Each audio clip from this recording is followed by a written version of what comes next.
think it looks live. Looks live. I see the button. It seems awesome. Oh, there it is. I see it. Yay. Oh, good. It's working. Facebook Friday with Kate. It's like a delicious new kind of breakfast, coffee. Like, hey, I got Kate. Here I am. Welcome. Awesome, Kate. And what actually the audience should know, it is produced by Kate, because anybody who knows me in technology knows this is about as much as I can do. The phone and this, and the fact that I've even got a little light for Zoom meetings and things of that nature is just shy of a miracle. Kate, welcome and thank you. Yes, absolutely. Excited. No, I'm thrilled you're here, and I really welcome our audience who comes in and listens and views this. And it's interesting because we get anywhere from 50 to 100 live viewers as it streams, and then it picks up speed, and we end up going to where you see 200, 300, 500, 800, 1,000 views. So a lot of the messaging is getting out there, which is cool. It's cool to be a part of that. It makes me feel like I'm just kind of closing in or inching in on the gap between my children and technology and how they socially communicate. But actually, Facebook Fridays is brought to us and brought to our public as our viewership as a byproduct of Heyler's efforts. And today, Kate Kennedy being a huge part of that, an instrumental a team member and a vital part of our community at large, whether it be the West Side or most specifically what we'll talk about today, OPA, or the Santa Monica area where she lives and resides and participates. But I want to just acknowledge that kind of effort and that quality of character. Kate, you put a couple great transactions together, and that fuels the bus that we can all get on. And so thank you for doing that and closing some great transactions. And we'll talk a little bit about that later on today, because I think you have a good story or two to share with the public. As always, there's always a good story behind every house, right?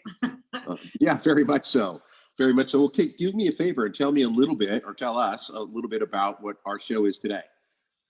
Yeah, so today we just kind of wanted to highlight my neighborhood. I live in Santa Monica in the Ocean Park neighborhood, which is at the southern end of Santa Monica, so closer to Venice. So it's basically Pico to Lincoln on the east, down to Marine Street in the south, and then the water on the west. So it's this little beach enclave over here, which I call home. And it's been a really wonderful place to live. I've lived here for 15 years.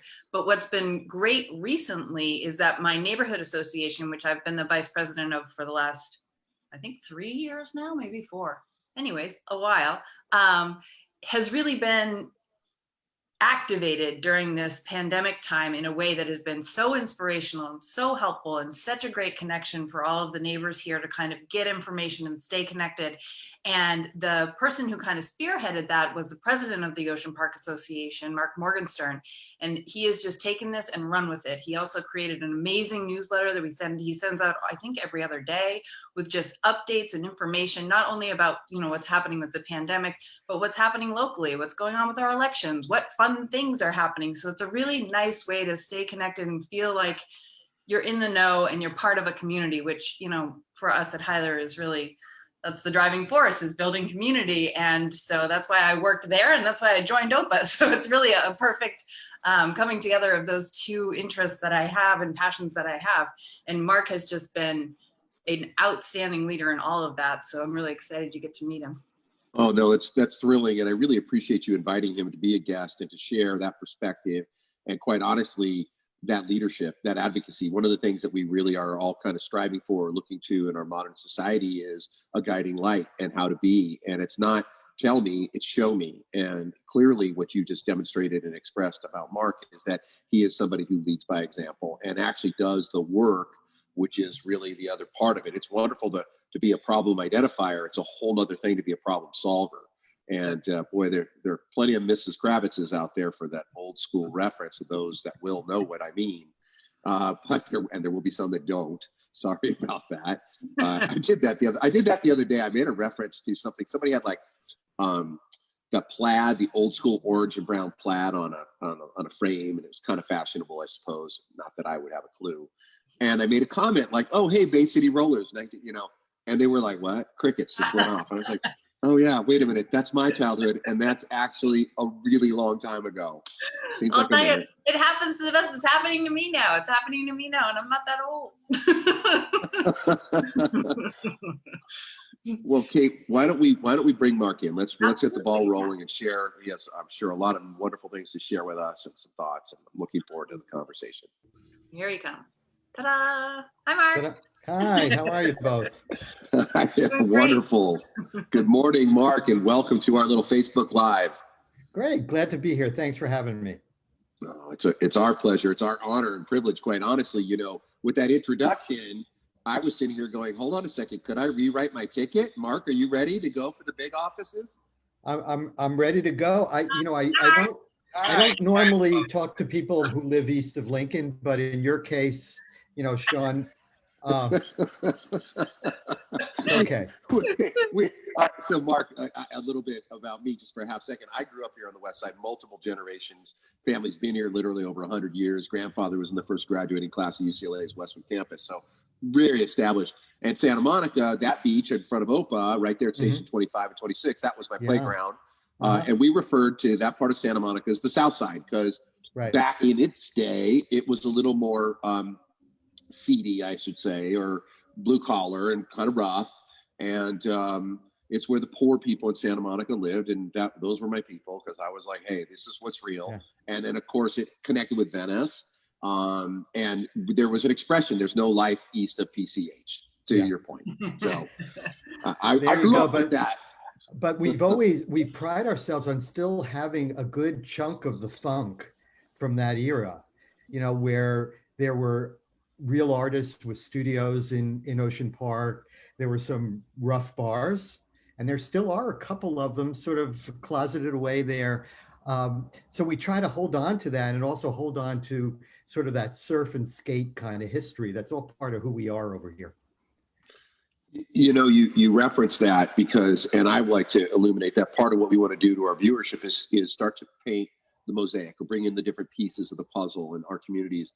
And Ocean Park does represent exactly what you're talking about. It is this wonderful connector in time back to, if I dare say, and I don't mean it to be derogatory and I hope it's not taken, kind of that hippie, free-spirited area of the 60s, which really was very revolutionary, like free, hey, listen, come out and be yourself and express yourself. And to your point, art, I mean, you guys have wonderful stuff. We'll talk a little bit about that, some of the murals that you have in public works and artist areas, but it also had this sense of cultural identification that just said, listen, you leave your pretense at home, be yourself, be outdoors, embrace the sun, the surf. This is why you're here. I mean, a fair amount of people. So I really appreciate you illuminating that. And that's a great descriptor, actually, of Ocean Park. Mark, when did you find yourself here? I mean, you obviously have come here because you don't have the normal tan that somebody like me who's just plastered themselves with sunspots over the years. What brought you to Southern California? Where'd you come from? Yeah, I came from the New York area, like so many people, although my folks moved out here 40 years ago, and I've been back and forth for years and years and years. But moved out to take a job with Norman Lear, the Hollywood producer, on his one of his philanthropies. So that moved me out here, and that was about 14 years ago. And it's been home ever since. And we're so glad we did. We love it. Santa Monica is not monolithic, and this neighborhood not only has the funk, it's very diverse, lots of different kinds of housing available, rental, purchase, freestanding condos.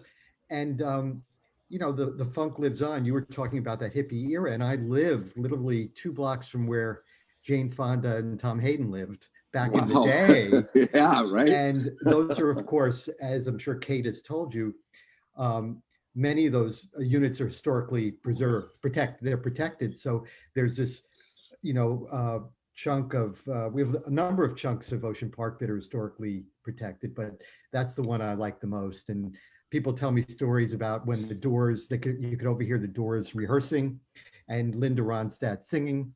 And we still have some of that. Occasionally you'll hear somebody playing something. So it still exists. Yeah, we just got a drummer across the street.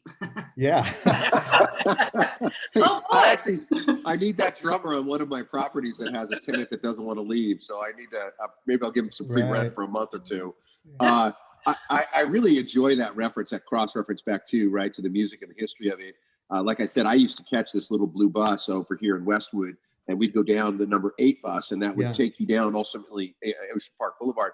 But sometimes we'd skateboard behind it, or Yeah. we'd stuff our surfboards in it, and it was salty. There was some grit. There was you understood it was a little rough, and you stood up for yourself with Perry's Pizza. I think I lived on it because I could eat for the day for $1.75.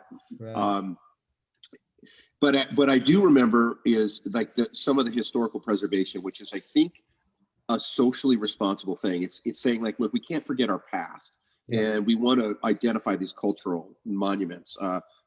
Someone that I knew was a wrestler in the 50s and maybe even before, and I think he wrestled with Gorgeous George or some kind of person. His name was the Baron, and he had a castle. And is it still there? Is that the Baron's castle? It's kind of like, I want to say it's on, golly gee, Bicknell, and maybe just west of 4th Street. It's kind of got a little crown on top of it. Yes, I think that's still there. I mean, it's mixed in with a lot of new, relatively new construction too. So it makes it kind of an interesting neighborhood. And the anchor, of course, is Main Street, which is, if you haven't been down here lately, it's full of outdoor dining.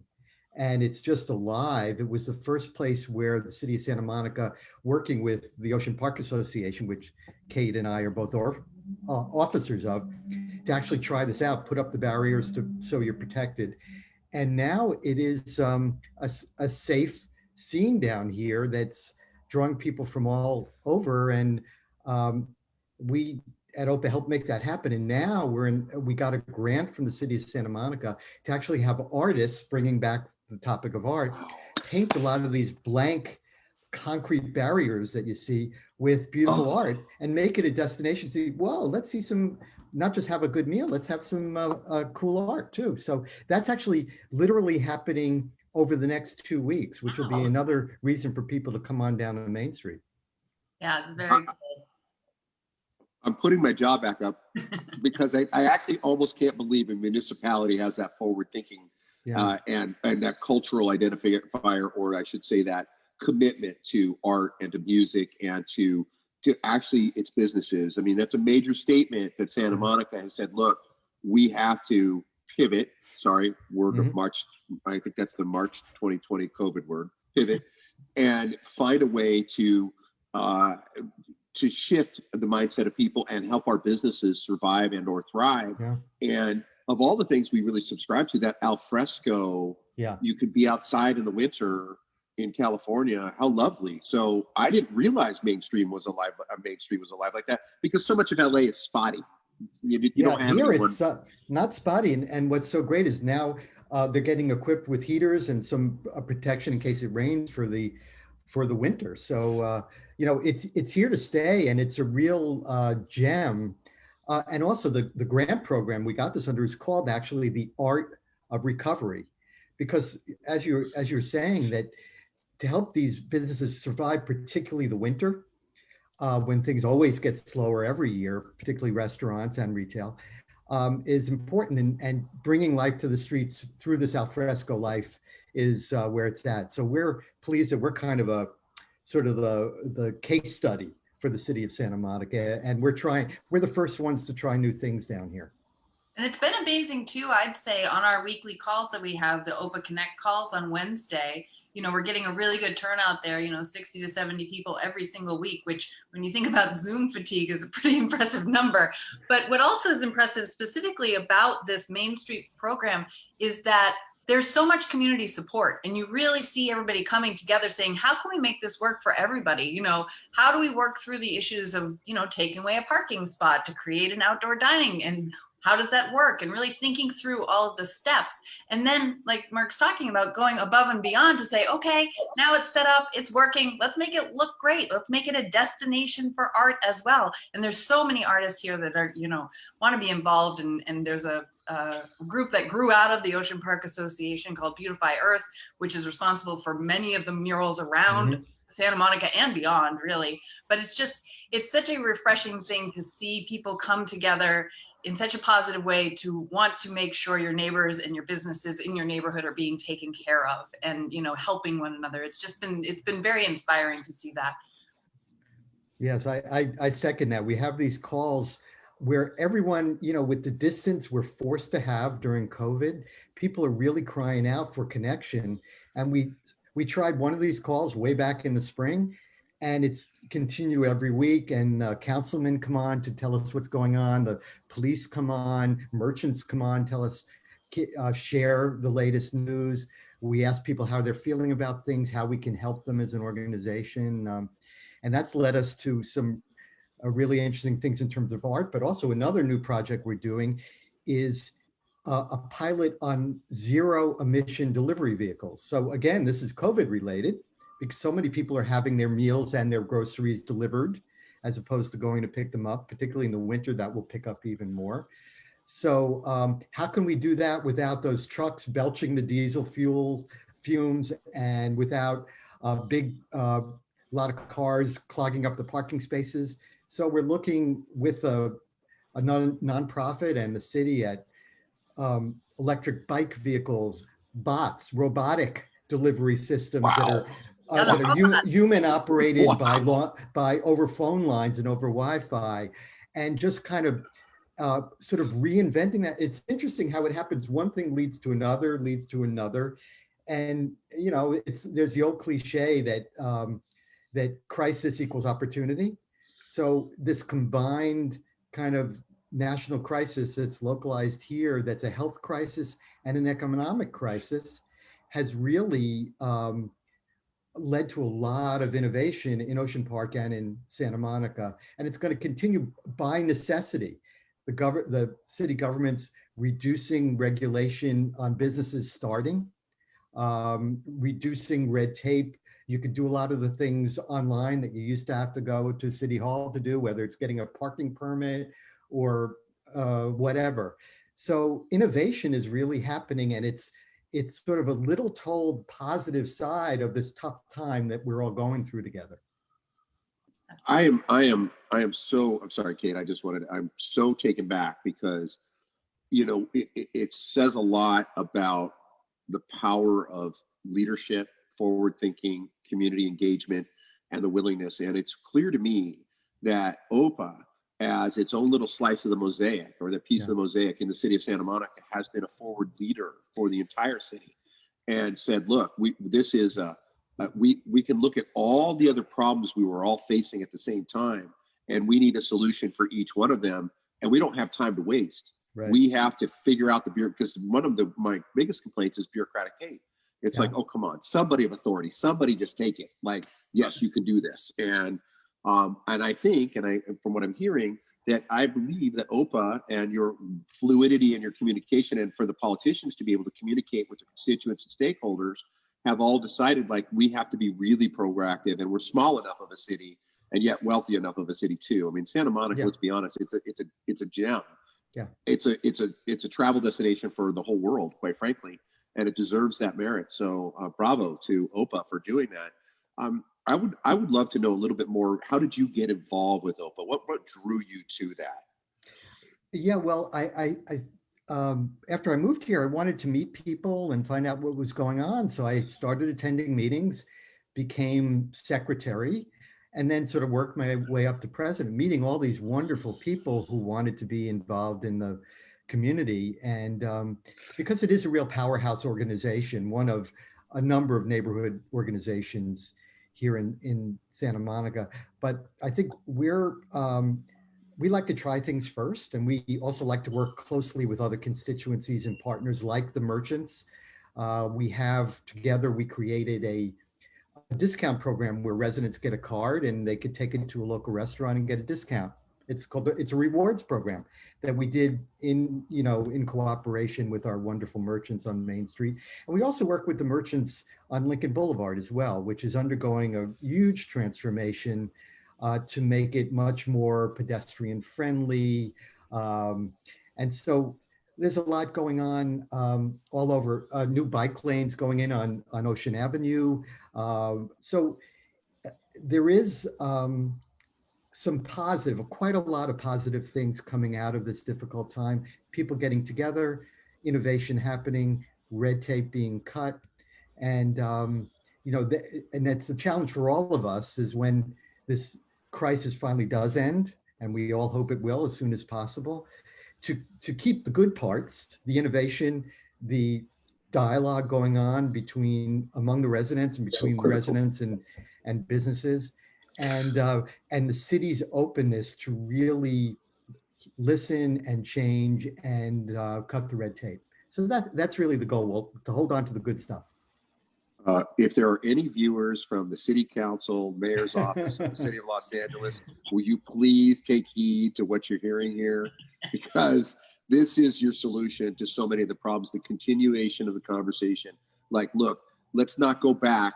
We're not headed back in time. We're only going forward in time. Right. And so let's not redo the mistakes of the past, but let's take the solutions going forward, which I think there's a level of efficiency, social responsibility. I've heard things like what we're talking about being environmentally correct. And how about the idea of rewarding your own neighborhood, your own, community, like saying, hey, come support us and we'll support you. And we're in this thing really together. We're willing to take less profit, which is counterintuitive to how most things are operating. So I love that as a solution. Well, it also sounds to me too, in all fairness, Mark, that there's a call, and it says, look, if you see things in the world that you struggle with, or things in your community and your neighborhood that you have an aversion to, or you're having problems with, and it's one thing again to identify a problem, it's a whole other thing to take action. And that's what I've heard you say. You said, hey, look, I'm relocating here from New York and in the heart of everything going on the East Coast and all the wonderful things that are there. And I'm going to go for some California sunshine and get the vitamin D up in my body. Absolutely. And if I'm going to do that, then I want to be a part of this. And I want to be able to help. That's the other thing I tell people. I go, I can't complain about something if I'm not willing to do something about it. Right. It's just not fair. Absolutely. And it's part of the package. You can't have all the benefits of living in this beautiful place, and not have to take some responsibility for keeping it beautiful and keeping it friendly. And speaking of the friend part, I'd always heard, it takes a long time to get integrated into communities in LA. It's so spread out. Your friends are all over town, long distances. In this part of town, and maybe this is my involvement in OPA, that's not true. People of common mind can get together, and you walk down Main Street and you run into people all the time, and people are out of their cars and they're on their bikes and they're walking down at the beach. And it really is a great part of town. And the hope is, as you know, you and Kate are experts on housing. There's a lot of not only existing great housing stock here, but a lot of housing that under the new state rules is being created here in Santa Monica. So it's going to continue to be a very dynamic place with open doors for people to come in and find a home. And that's exciting, for all of us, because as you say, you got to keep moving forward. Looking back all the time and doesn't really get you anywhere. It's so true. And there is a nice, on those calls that we have, there's a nice diversity of homeowners who have lived here a long time, homeowners who have just moved into the community and want to get involved, and then renters who have been here a long time or just arrived. And there's a huge diversity of age as well. Like we have some really consistent people who come on who are, I don't know, in their 20s, I'm guessing, and then, all the way up. And it's so nice to have that diversity of demographics. When I first moved here, everyone I knew was 20 something and lying about their age because I was an actor. So everyone, they're like, oh, I'm in my 20s. Never. And you're like, okay, but I didn't know anybody. I didn't know any children, and I didn't know any old people. And it was weird. I was like, what is happening? Why is everyone 20 and beautiful? So having this community where people from different walks of life, different ages, different demographics, all in this place where everybody's happy to be is really, it's just such a special thing. And like Mark was saying, going out in the neighborhood and seeing people from the neighborhood, it's like, it's like you grew up watching Sesame Street where everybody went to each other. You kind of have that feeling here. You're like, oh, there's the store owner and there's the guy who is always on the corner having coffee. It's just, you see the familiar faces, the people in your neighborhood. It feels good. It feels really good. It feels great. Not quite Mr. Rogers. We have more funk than that. Yeah. But, but it's a very friendly neighborhood. Sesame Street works, actually, right? Because God knows I'm Oscar the Grouch. So, well, there's a lot more. Sesame Street has a lot more funk to it than Mr. Rogers does. Both of them are great. Indeed. Both of them are great. Yeah, we're very lucky to live in this community and have someone like Mark who kind of, took the reins and led us through the pandemic time here in such a positive way, because like you were talking about, there is just so much positive that's coming out of this, so much innovation, so much collaboration. It's just inspiring. And, I have a lot of friends who are having a really hard time with this. And I am always encouraging them to get involved with their local stuff, their local politics, their neighborhood association, because that's how you meet people. And that's how you don't feel so alone. That's how you don't get overwhelmed by national news or whatever's going on in the world, is by creating something in your space. And Santa Monica Ocean Park has just been such a great venue for that. It's amazing. We're lucky. Yeah, we are fortunate. When I think of Ocean Park, I think of it as a very pedestrian community, actually, because you have a natural flow, if you will, from Lincoln over the hill, slightly down into the coast and the ocean and the Grand View. But like the greater metropolitan area, you guys have a lot of different social issues that are really significant. Yeah. You have probably a pretty strong migratory and or permanent homelessness population. We do. You have an airport that is doing what it's doing, which looks like it's going to be closing in 2028 from everything I can read. I'd love to hear a little bit more about how is OPA kind of grasping those bigger Santa Monica type city issues? Very good question, because, we all do have our issues, and homelessness is a regional problem. And because we're near the beach, there are a number of homeless people here. The city is beefing up mental health resources significantly and investing in that, as is the county. There are multidisciplinary teams involving the police and mental health professionals, which is a way to help the homeless find services and find homes. But it's a very tough problem that we all work on every day. And, hopefully there's a new bond issue that the county had that will help bring even more resources there to do that. The other issues are housing, and I mentioned that more housing will be created. There is a housing shortage. Our population here is just about what it was 50 years ago, believe it or not. Wow. Yeah, Wow. Not that different from that. We actually have, despite what may have been mentioned in our most recent campaigns, crime is decreasing here in Santa Monica. The crime statistics bear that out. And, we're the airport right now, the plan is to make it into a large park, and it's already being used in part for that. That will take dollars and will take a commitment. So it's not a total slam dunk, but the jet flights have been reduced substantially. And there are gallery spaces for our artists, working spaces there on a lot of the old airport buildings now. So that will be a gradual, multi-decade change there to turn that airport space into something that's valuable to the community. So we all look forward to that. It's going to take some time. Clearly, it is a huge, and I don't know what the acreage of the airport is, but it has to be very significant.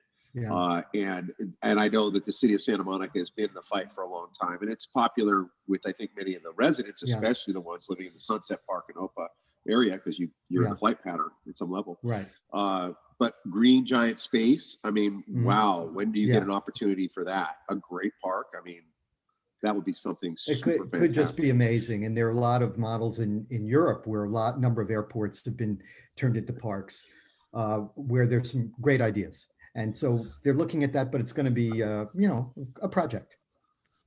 Could we say, Mark, from everything that we know, that it is definitively going to be closing? Or can we say for sure it's 2028 and those are the gates are shut? The belief is, based upon the federal government and the lawsuits in court, that it will be closing. So that is a future amenity. I think the question is whether where the funding will come to turn it into a park, and whether development, there's always a pressure when there's open space to push development. It's I think the community's appetite, very strong appetite, is to keep it as open space. So, it should be interesting to watch. And Mark, I just want to thank you so much for joining us today. I know you have lots of obligations to get to and calls to make and OPA to run. So thank you. Wait, are you cutting off Mark? Well, no, I have I have another Zoom right now, so unfortunately, but hey, if anytime you want to do this again, this was a pleasure to spend time with both of you. Great to meet you, Sean, My pleasure. and keep up all the great work you're doing to help people find their homes. You know, Thank you that's very much. and help them find them here in Ocean Park. You know, Yeah. we want the more good people here, the better. So thanks a lot for Thank you, Mark. for the Appreciate opportunity. it. Have a great Bye-bye. day. Take care. You too. Bye. Bye-bye. Bye. So great. Well, wow. Right?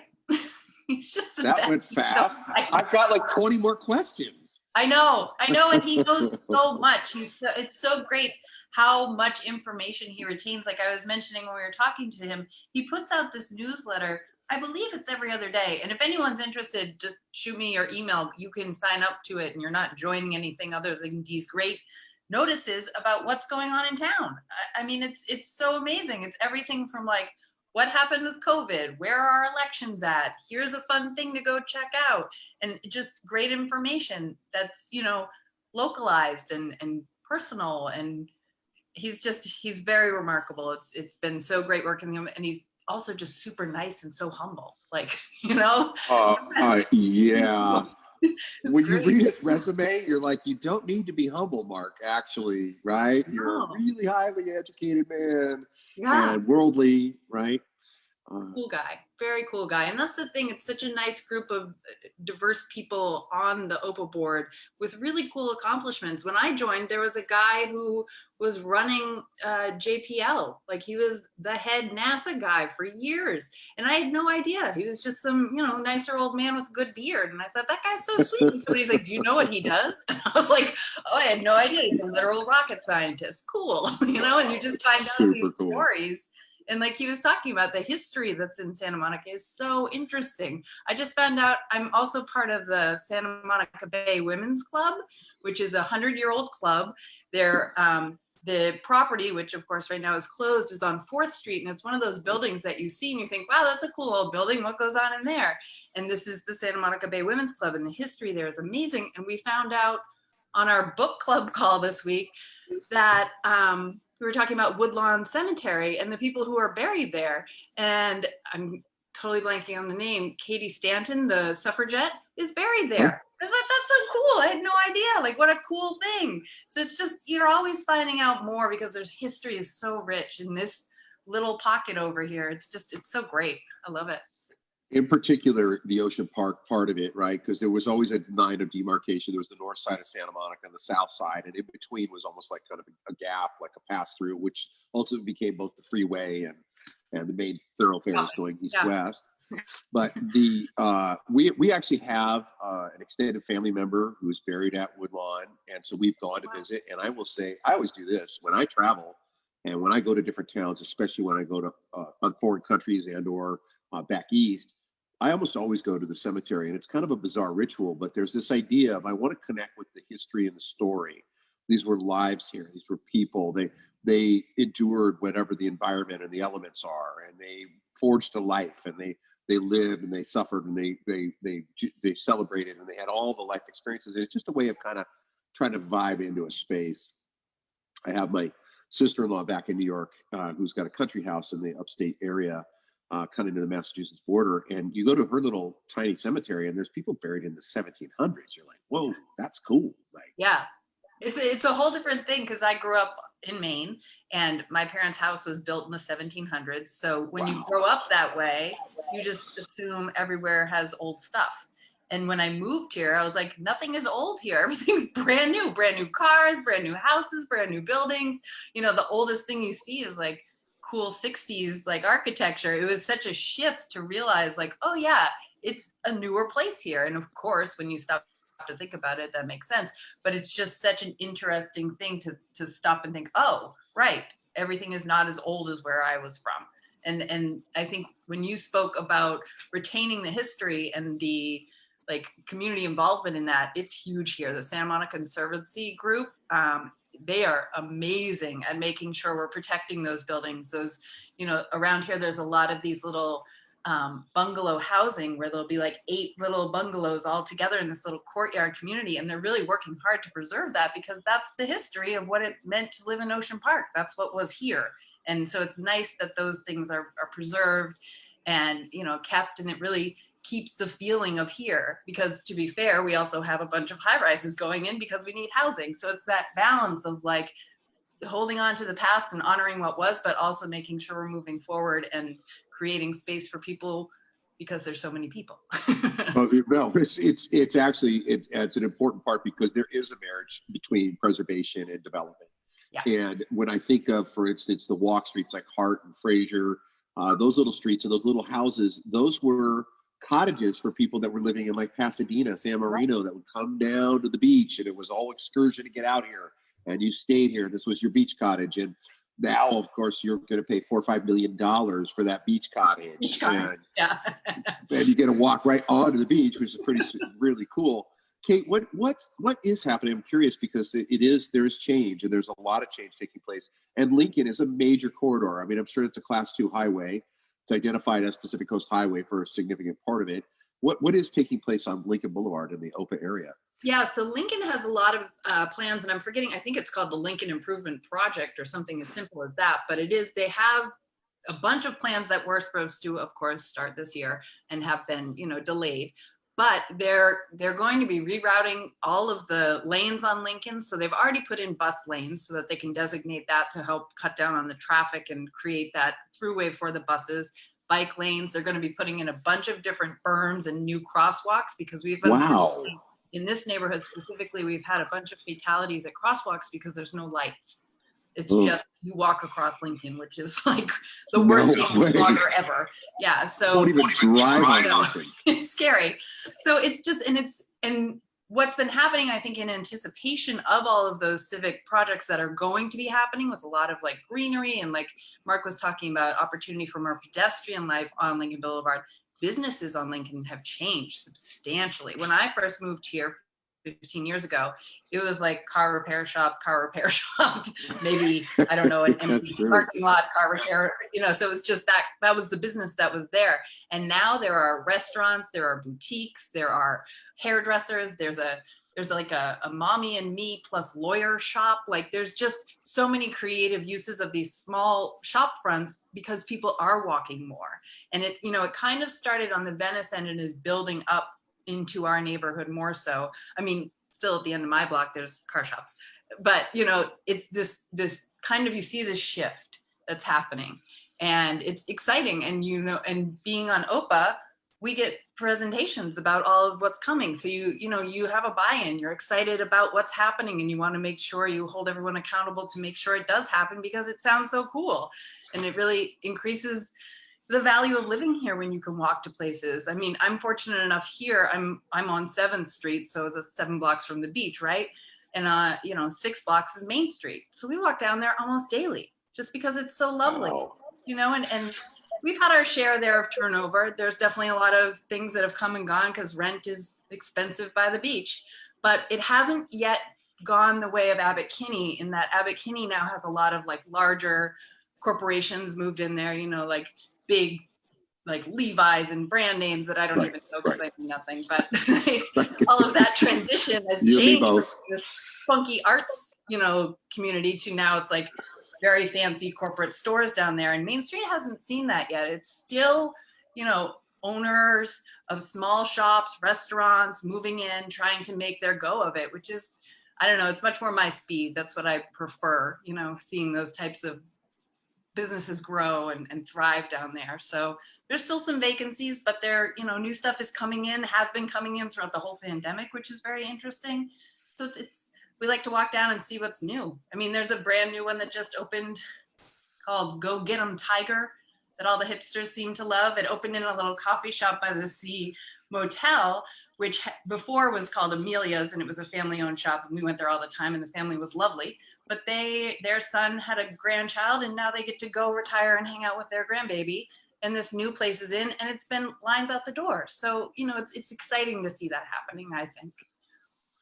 I think there is an idea too that in these great transitions in time and history and whatever the events we're dealing with are, and there have been historically times like that, where in that kind of almost like the deconstruction, or as it evolves and it breaks down, what is not really viable doesn't survive so much. And anyone who's really forward thinking or creative steps into the space and says, listen, I can do this differently. I mean, when Mark was referencing the fact that there would be some quasi form of drone / robotic delivery with zero emissions, I'm like, okay, so that's the Jetsons actually. Like, Yeah.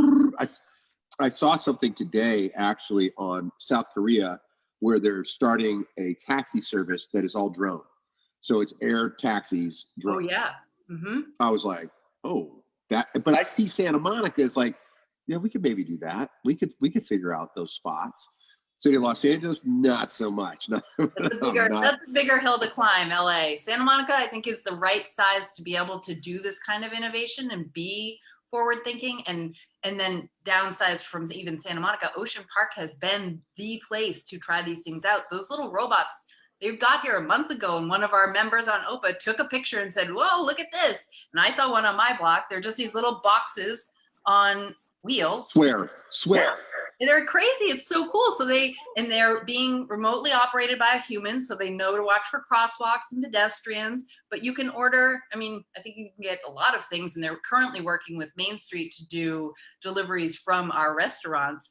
They got approval from the city of Santa Monica, the city council. But right now you could order ice cream and the robot will bring it to you. It's amazing. It's so crazy. It is. It's wild, and the guy who created it is a Santa Monica kid who went to UCLA, and now he started this business, and it's just the coolest thing. And you think it is the Jetsons. The future is now. It is happening, and it's in Santa Monica. But Santa Monica's always been that way. I mean, they just won an award from the ICC for the leadership and sustainability. That's just how they operate. And I always tell this one story. Years ago. Maybe 10, 15 years ago now, I had my wallet stolen in Burbank. And I went to the police and said, my wallet got stolen. They said, oh, you have to report it where you live. And I was like, well, that's silly because I live far away, but okay. Thinking I'll never see my wallet again, right? So I go to the Santa Monica Police Department, and the woman was so upset. She's like, I'm so sorry. The officer's on lunch right now. When would be a convenient time for him to come to your house to take the report? And I was like, well, I guess I'll be home all afternoon. It's like an hour later, Officer Friendly's knocking on my door like, hello, I'm here to take your police report. And I just thought, I'm so lucky to live in this place with like civil servants that are just so helpful and so caring and follow through. And, that is one of the differences between living in Santa Monica versus Los Angeles writ large, where, I doubt they're coming to knock on my door to take that report. No, because they have about 1,000 reports a night. A lot going on. There's a fair amount, to say the least. But the other part, though, Kate, that's important, and it's to identify not only like your story of the lady at the police department who's really taking a personal interest because it's the time and the space to do it, and engaging people legitimately, like, let me just zero down to where you are. You're having some anxiety, you're having some concerns, you're frustrated, there's a violation, and I'm recognizing you. I'm seeing you. Yes, we may or may not be able to do something about it. How fortunate you are to live in Santa Monica where they can actually be much more proactive. Yes. But I guess that's kind of my advice. That's part of the message here in today's messaging when talking with you and talking with Mark, was really kind of that call to activism, and that like be a participant and move out of your comfort zone and find ways. I represent in the West Side Neighborhood Council, we have 80,000 stakeholders. So we have a significant block. We have actually more stakeholders than the city of Culver City. So in this small little quadrant, which is basically 1.5 miles by 1.5 miles. Yeah. And in that area, you find a huge difference of opinion all the time. It's an ocean between ideas. I mean, it's like, whoa, I'm way over here and way over there. And last night was homelessness 101. And there is so complex. And it's just a brutal. There is nothing rewarding about it other than the success story of seeing somebody transition away from it. Yeah. That's the beauty, and it works. It's all the best when that happens. Unfortunately, it's like finding a diamond in the sand. It just once in a great while, you might get lucky. And other than that, it's sadly a lot of bad stories. And my point in saying this, though, was all of a sudden there were all these people engaged in the conversation. And even though I did agree with a lot of the opinions that were being expressed, I certainly understood the perspective And I wasn't going to invalidate the perspective. And I told him, I go, look, at some level, I have to vote with the majority. That's how democracy works. Like, I have an opinion. That's mine. Sovereign to me. Oh, I'm allowed to have that. But how do my stakeholders vote on this? What do they want? And I know it may not be humanitarian or it may be too lax or what have you. So I guess that's really kind of what I wanted to acknowledge, and that's you, and that's the way you do things. That's the way we do things, which is like, look, be bold, step right into it, go right to the problem, show up, turn into it. And, sometimes you have to do it at perhaps even a little bit of peril, right? You have to put yourself at a little bit of risk to say, like, look, I could end up judged, I could end up separated, I could end up, in some cases in positions. I don't really want anybody to get in a dangerous place, but some people are oriented for that. But it is a call to saying, like, look, we obviously have real issues. And what I've heard OPA do is, as an organization collectively, let's see the problems. And 60 people on a regular Wednesday. It's crazy. I don't see 60 people on a week. Right? And I'm a really social person, safely social. Yes. Right. So actually, Kate, I wanted to digress for a minute, if I could, or not even digress. I want to progress in the conversation. I want to talk a little bit about your experience with real estate. You are an actress by training. You came to California to be an actress. Is that right? Yep. And, about a decade. Yeah. And it was fun. And is it that do you practice it anymore? Do you practice that craft anymore? No, I don't. Every once in a while, something will come along and someone will ask me to do something, and I'm happy to do it because it's fun. But that was kind of my plan when I came out here. My original plan was to come to LA and do 5 years, like I would a graduate program or something, and just stick it out, because I knew no one when I moved here. When I first moved here, I moved to Burbank and had like a mental breakdown because it was like mountain strip mall. And I was just like, where am I? I'm like in my car with the Thomas guide. Like, I don't know how to read a map. I don't know where I am. It's so hot here. The end of Lancaster. It's so hot. Like over a grill there. You're like, what's happening? It was horrible. And I did a play in Santa Monica. And I thought, oh, well, that's what I meant to do when I moved to California. This is what you think of when you move to California. So I basically quit my job and walked the streets every day before rehearsal looking for a place to rent, found one a block away from where I live now, and have never left this neighborhood since. I realized also at the time, I'd never not lived near the ocean in my life. My dad's a lobster fisherman. We live at the top of a hill from a beach. And when I went to college, I went to University of New Hampshire, which is right near Portsmouth. And so I realized how important that is to like my psyche, to be on the edge near the water. I need that in my life. So all of that to say, like, I found my place here. And when I was doing the acting, the deal was 5 years, see how it goes. 5 years went by. I'm like, this is still great. I'm having a great time. I'm making a living. I'm in my 20s. I'm living with my best friends. Like, this is great. Then another 5 years went by and I thought, this isn't as much fun anymore. Like, I'm not having a good time doing this. It's stressful, and I'm too tall for Hollywood because all of Hollywood's leading men are like 5'6" and I'm 5'10". So that was not a good combo. So it's just kind of coming to the realization that, like, the passion I have for acting, which originated in the theater, which I think is really where it still lives, was not being fulfilled out here, because it's just a different beast doing the business of acting in Los Angeles. It's a lot of driving, it's a lot of waiting. It's not what I wanted to be doing. So I thought, okay, well, I got to figure something else out. But at that point you think, well, gosh, I've been doing this so long, you kind of identify with it. So it was a really tricky transition, but I was very fortunate that I had been running my own business as a personal assistant and helping people to place in personal assistant jobs. My longest client for years, she worked in real estate marketing, and she actually met you, Sean, at an open house, and she called me, and she had been pushing me to get into real estate for years because I did projects with her and we really had fun and I liked it. But I thought, well, no, I'm an actor, I have to do that. But she met you and she said, okay, so I met this guy, he's salt of the earth. You're going to love him. You got to call him. He's expecting your call. And I said, oh, okay, well, thanks. I guess I'll call him. You and I ended up talking for, I mean, multiple hours. And for those of you who know Sean, that is not a surprise. And those of you who don't, Sean is a talker. So between the two of us, we had a good chat. Yeah. But it was really that connection and our conversation, and then meeting, Jay as well, and kind of connecting with her, where there was just a synergy of like-mindedness. When I was acting, I didn't have the ability to volunteer in my community because that schedule is so all over the place and you're just, at a moment's notice have to go. So that was really important to me too. When I was switching, I said, I want something where I have more control over myself and my time so that I can do what's important to me. And you guys immediately, when I spoke to you, talked about your involvement in the community. And I thought, yes, that's what I want to do. So it was such a revelation to realize that there was this position where I could still work with people. I could still, act a little bit. I'm a realtor today. But have the opportunity and time available in my world to then commit to volunteering and working in my community, which is so important and makes it feel so much more like home, 3,000 miles. No, it really does. You make home is where the heart is, and it's where you are day to day and moment to moment. It's part of why we meld and mesh together as a team. But what's interesting, and what maybe some of our viewership doesn't know, that there are tremendous highs and lows in real estate. It's actually not glamorous. Jay gave me an analogy many, many years ago of a duck swimming on the surface, and it looks like the duck is just kind of gliding along, but those little feet are going that, right?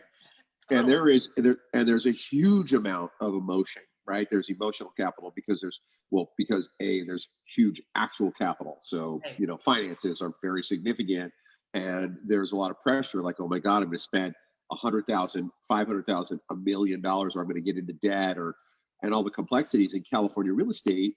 California real estate law is massive. It's a huge, because there's so much money in it. The attorneys have all kind of broken down. Well, there's an interpretation here, an interpretation there, and it gets very litigious. My father taught me many years ago, hey, when the sun is shining and everybody's making money, it's like, woo, joy to the world. He goes, the second the market adjusts, that's when he starts to litigate. And he was right about that. And I only bring that up because in your experience, you've ridden the roller coaster of emotions with people. And you had a really interesting closing for someone very dear to you recently that all of a sudden had an event, and you're like, really, could this possibly happen? You mind sharing that story a little bit? Yeah, so I was helping my best friends, which is such a joy. The majority of my business, I work with first-time home buyers, and my best friends wanted to purchase their first-time home in LA, and they have a 2-year-old, and they're expecting another baby. So it's like all of the life stuff is happening, which, to your point, the emotional charge around buying a house can be so intense. And I love my best friends, but they are those people who take all that on very emotionally, and I'm much more practical, like, we'll get it done. I got you covered. We're going to do this. So we got through that process. We found them this amazing house, and they had a very special opportunity to buy it direct from the owner who, also raised his family there. And it was just, everything came together in a perfect way. And honestly, it's one of the best inspections I've ever seen on a house. It was perfectly clean and everything was like lined up perfectly. So, okay, it happened. We get through the emotion of it. We do the whole thing. And we had a leaseback situation, which is when the current owners need to stay beyond the date of sale. So now my friends are essentially landlords, right? While this previous owner is still living there. Well, he called on Sunday when the winds were blowing to report that a tree had fallen onto the house from the neighbor's yard. Yeah, giant tree just bloop over onto their new home that they're not even living in yet. Closed on what day? They closed on the end of October. Okay. Yeah, so they've been landlords for about 3 weeks now. 3 weeks, and a tree, which hasn't happened in the history of this house, falls on it. And yeah, we know your clients. What you told us is your clients are very emotional about stuff. Yes. So I get a text that's like, oh my God, a tree has fallen through our house. And I was like, what does that mean? And then it's, delay of response because now they're getting ready. They're getting the information. They're going out there and I'm sitting by my phone like, what does that mean? A tree went through your house? Because there's lots of, there's an area of like, oh, a tree fell over or a tree is in the house. You've seen that before, but these winds out here were insane. It was so windy. But what had happened was the neighbor had a dead tree in the yard and it gave out in the wind and fell, and luckily did not fall through the, French glass doors or go in through the roof. It landed on the roof and kind of the fence. So it didn't like go through, which is nice. But still, they had to drive out there and find a tree person to remove it. And now they're talking to their neighbors about, hey, can we work something out here? I believe the neighbors have offered to split the cost with them, which is very nice. But it was another example, and this happens all the time in real estate, where you try to anticipate all of the things. So you're protecting your client and making sure that you're talking them through, hey, you want to make sure you have money in case your water heater blows up. You want to think through, making sure that, all of the different what if scenarios. And I had never thought of, dead neighbor tree next door. So now, of course, every house I'm going to, I'm looking in the neighbor's yard. It's like, all right, all these trees look good. You do. Making sure that that's not going to be an issue. I So am super sensitive to, I'm sorry to interrupt, my apologies. No, I mean, that's it. It's just one of those things where you try to anticipate all these things to protect your clients and help them be prepared for all of the what if, scenarios that come with owning a home, especially for the first time. And then, here comes a tree. Well, here comes a tree. Well, those are things, it's interesting when we do home inspections, we kind of talk about the big five, and the big five being a roof and a foundation, and you talk about plumbing and electrical, and you talk about chimneys, and you talk about sewers. So I certainly have myriads of stories about those. These are older homes by and by, and almost all of them are going to have some of these issues. And that's why you do refer people you care about to people you trust, to be thorough and to advocate that way. I also wanted to bring in another story, which is really kind of kudos to you. You had a success story on a transaction that, quite honestly, I didn't think you could make. I was like, how is this going to work? And it had to do with the byproduct of some inspections and a really huge ask from your buyer to the seller. Yeah, recently. Yes. So that was out in Westlake Village, and there was a pool on the property, which if you have a pool, that is a lot of work and a lot of maintenance. And if you don't have a pool, it's a lot of work and a lot of maintenance. So the pool that we were inspecting, doing our due diligence, was kind of slanted towards the house. So rather than the water that would rain or overflow from a pool going away from the house, which you would think would be smart, it was literally going to go directly into these giant glass doors in the whole side of the house. And you could see evidence of water damage. And so it's a huge project. I mean, we're talking many, many, many thousands of dollars, and it was kind of a thing where the current sellers hadn't had a problem with it, which is fine. And I'm glad they didn't. But every inspector came out was like, this will be a problem. So it's that weird dance of like, hey, this is not safe. I understand you didn't have the disaster. The pool didn't overflow into your time here, but it's going to. And so kind of negotiating through that, it was very tricky. And there were a few other things that needed addressing, things that they had repaired improperly and all these, little things, and they add up to a lot of money. And when you're purchasing a home in LA, it's already a lot of money. So it's just these high stakes conversations that we kind of had to work through. And what I think a lot of people don't know, and especially first time buyers, is when you're asking for those credits and those repairs to be made, that can affect your loan. And I think that was really the tricky process, was figuring out how do we, one, ask for all this money and hopefully negotiate to get it, which we did. Okay, great. That's a huge success.